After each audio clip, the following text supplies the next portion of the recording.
Vidéo numéro 3 sur qu'est-ce que je prends au niveau de compléments alimentaires, mais ce que je prends de façon épisodique et surtout sur lesquels il faut faire attention. Alors, il y a 2 produits que je prends de façon épisodique et un que je ne prends jamais. Et je vous explique pourquoi.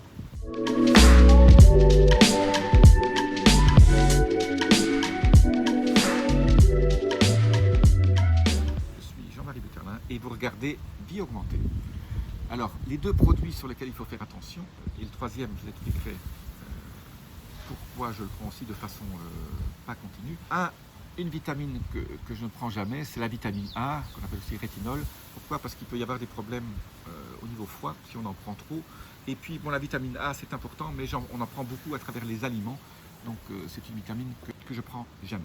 Alors, c'est vrai que beaucoup de gens, beaucoup de gamins qui ont des acnés, hein, on leur fait des traitements au rétinol, etc.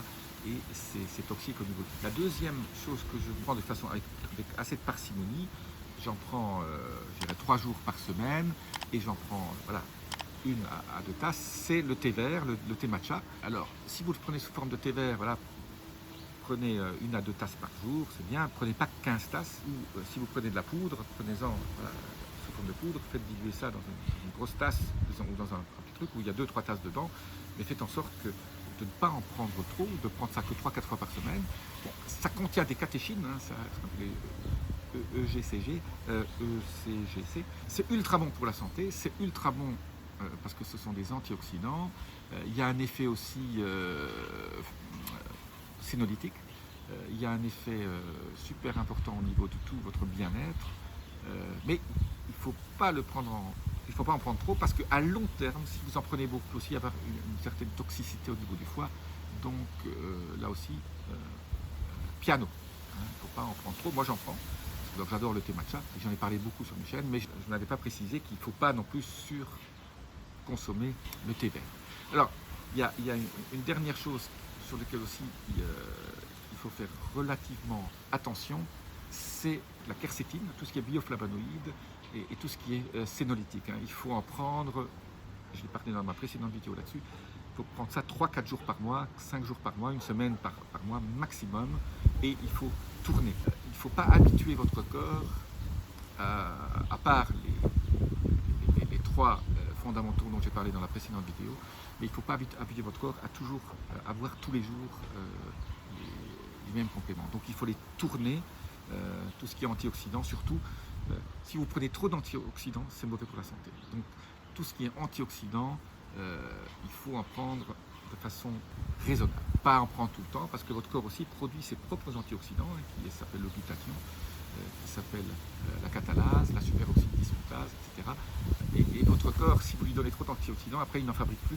Et c'est comme un muscle, il faut que votre corps continue à fabriquer. C'est pour ça que je dis toujours, faites les antioxydants, ça peut être dangereux pour la santé si vous en prenez trop. Et d'ailleurs, des études ont montré que les gens qui prenaient trop d'antioxydants vivaient moins vieux, mouraient plus jeunes que les autres.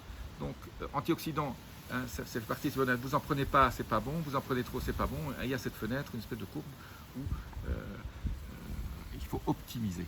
Alors, je n'ai pas parlé du stress oxydatif, mais je vais vous reparler. Les antioxydants, c'est pour réguler votre stress oxydatif. Si vous ne voulez pas prendre d'antioxydants du tout, c'est pas de souci. Mais dans ce cas-là, régulez votre stress oxydatif en buvant de l'eau hydrogénée, parce que l'eau hydrogénée, vous ne pouvez pas en boire trop. Hein. Si vous en buvez 200 cc ou 300 cc par jour, c'est bien. Hein, ça arrive dans des petites bouteilles. Je mets un lien là-dessus, comment fabriquer son eau hydrogénée. Et buvez ça tout au long de la journée, par petites gorgées. Hein. Ce n'est pas la peine de prendre toutes 200 cc d'un coup. Il vaut mieux l'étaler dans la journée, parce que les études ont montré que l'eau hydrogénée, et là il y a des dizaines d'études qui montrent que l'eau hydrogénée, c'est ultra bon pour réguler votre stress oxydatif. Et si vous régulez, optimisez, comme disent les scientifiques, votre stress oxydatif, là, ça c'est un facteur extrêmement important au niveau de la longévité et de votre bien-être et de votre énergie. Voilà. Donc, pas trop d'antioxydants, pas de vitamine A, donc voilà, tous ces multivitamines. Prenez pas des multivitamines, tout ça. Et limitez aussi votre thé vert ou votre thé matcha. N'en prenez pas, ou alors si vous le prenez sous forme de comprimé ou de gélules, hein, piano, hein, voilà, 2 jours sur 5, 1 semaine par mois, et encore pas la dose, pas doubler la dose comme certains font. Voilà, vous avez regardé Vie Augmentée. Je suis Jean-Marie Buterlin. Namasté.